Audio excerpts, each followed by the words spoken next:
Hello everyone. महिलाओं के periods आने पर उन्हें पेड लीव मिलनी चाहिए, इसको लेकर के की याचिका लगाई जाती है सुप्रीम कोर्ट में। सुप्रीम कोर्ट ने जो अपना फैसला सुनाया, उन्होंने कहा कि अगर हम ये फैसला महिलाओं के पक्ष में दे देंगे तो उनसे उनका करियर खत्म हो जाएगा और उन्हें काम नहीं मिलेगा। उन्हें यह भी कहा कि देखा जाए तो इसे एक नेगेटिव पहलू नहीं बल्कि एक पॉजिटिव पहलू के तौर पे महिलाओं के साथ देखा जाना चाहिए, अन्यथा समस्याएं गंभीर भी हो सकती हैं। इससे सवाल ये उठता है कि क्या महिलाओं को पीरियड्स आने पर पेड लीव मिलनी चाहिए या नहीं। राज्यों से लेकर के अंतर्राष्ट्रीय स्तर पर इसको लेकर के क्या कोई कानून है, या किन देशों में या राज्यों के द्वारा इस तरीके की यहां पर महिलाओं को पीरियड्स में पेड लीव दी जाती है।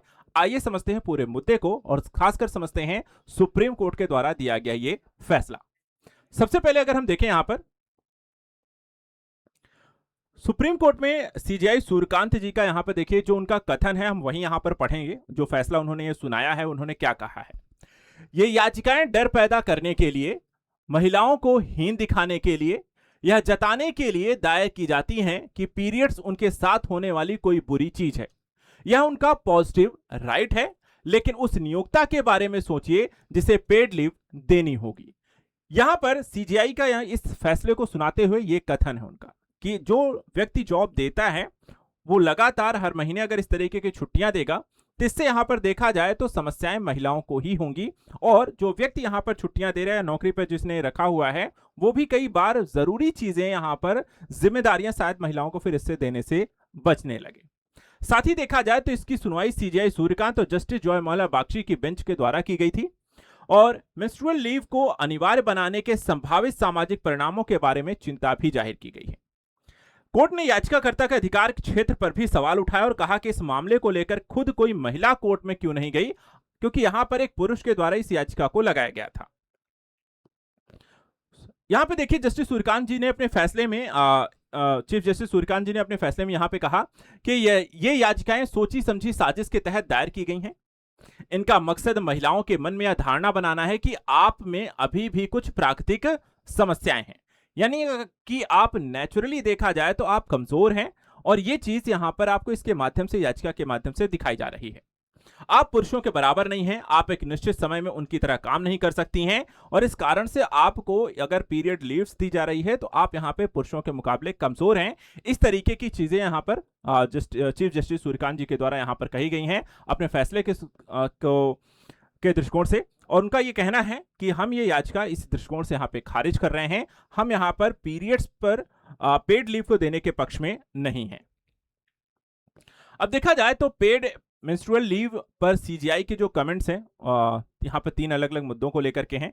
तीनों के बारे में आपको यहां पर बता देता हूं। सबसे पहला यहां पे देखा जाए जो कथन उनका है कि मान लीजिए पूरे प्राइवेट सेक्टर में महीने में एक बार छुट्टी लेने का अधिकार देते हैं, ठीक है, तो यह उनके विकास के लिए एक नुकसानदायक हो सकता है, क्योंकि किसी एक फैक्ट्री में, किसी एक यहां पर कंपनी में एक महिला नहीं होंगी, कई सारी महिलाएं होंगी, और अगर यहां पर उनके लिए 1 या 2 दिन की अगर छुट्टी कर दी जाती है तो इससे कई सारे लोग एक साथ जो होते हैं वो कंपनी में काम करने ना आए, इससे काम प्रभावित हो सकता है, और उससे वहां पर उनका वर्क प्लेस पर वाली जो मानसिकता है उससे धीरे धीरे वहां पर एक नकारात्मकता भी यहां पर भेदभाव वाली डेवलप होने लगेगी, और यहां पर समस्याएं होंगी महिलाओं को।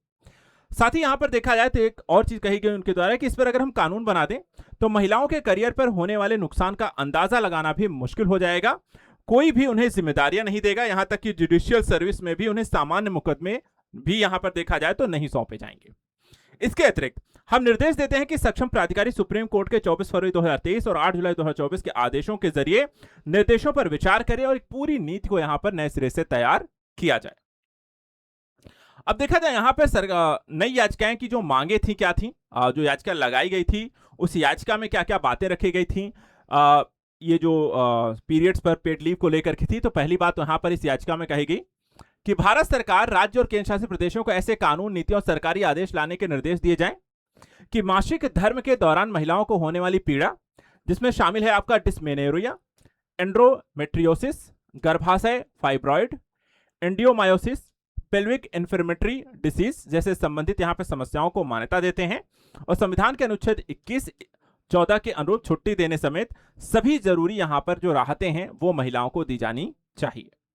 साथ ही एक तर्क यहां पर एक और चीज बताई गई थी कि संविधान के अनुच्छेद 32 के समक्ष अनुच्छेद 14, अनुच्छेद 21, अनुच्छेद 141 और अनुच्छेद 142 की शक्ति का प्रयोग करते हुए कामकाजी महिलाओं और महिला छात्रों को अवकाश के रूप में राहत प्रदान करने के संबंध में मौजूदा कमियों को दूर करने का भी निर्देश यहां पर जारी किया जाए। और इन सारे यहां पर पहलुओं को इस याचिका में शामिल किया गया था और इस आधार पर ये सारे निर्देश देने की बात की गई थी कि महिलाओं के दृष्टिकोण से ऐसे कानून यहां पर आपको बनाए जाने चाहिए, लेकिन सुप्रीम कोर्ट ने इसको लागू करने से मना कर दिया है।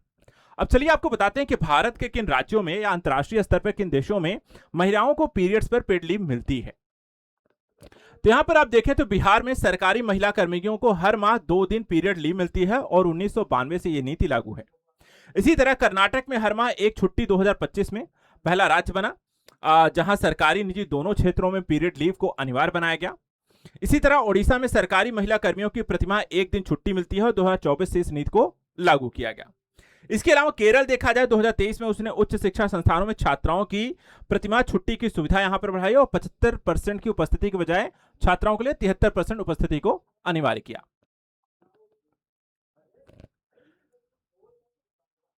इसी तरीके से जोमेटो है, स्विगी है, एल&टी है, एसर इंडिया जैसी भारत की कंपनियां जो महिला कर्मियों को लेकर के यहां सुविधाएं देती है। सांसद जो है हिबी ईडन ने 2022 में प्राइवेट मेंबर बिल भी एक पेश किया था जिसमें महिलाओं को हर माह 3 छुट्टी देने का प्रस्ताव था। वहीं अगर हम बात करें दुनिया में क्या इस तरह की कोई यहां पर घटनाक्रम है तो जापान को देखिए, 1947 से ये लागू है। इंडोनेशिया और कोरिया और स्पेन में भी देखा जाए तो इस तरह का कि नियम यहां पर लागू किया गया है। ऑस्ट्रेलिया में एक अध्ययन में पाया गया कि 73% प्रतिभागियों ने पीरियड लीव के कर्मियों पर सकारात्मक प्रभाव बताया और बेहतर वर्क कल्चर को भी बताया है। तो देखा जाए तो कई सारे देशों में इसको लेकर के ऑलरेडी यहां पर नियम बनाए गए हैं, इसको लेकर के यहां पर पॉजिटिविटी है। भारत के कुछ राज्यों के द्वारा भी इस तरह के कुछ फैसले लिए गए हैं, लेकिन सुप्रीम कोर्ट का अपना एक कथन है, अपना एक तर्क है, जिसके अनुरूप यहां पर एक कानूनन यहां पर सुप्रीम कोर्ट के द्वारा इसे अनिवार्य बनाया जाना तार्किक रूप से उचित नहीं ठहराया गया है। आपका इस संदर्भ में क्या कहना है? सुप्रीम कोर्ट के फैसले से आप सहमत हैं? इसको लेकर के आप कमेंट कर सकते हैं और साथ ही ऐसे इंपॉर्टेंट यहां पर करंट अफेयर्स के लिए चैनल को सब्सक्राइब करके रखें। Thank you so much and good luck.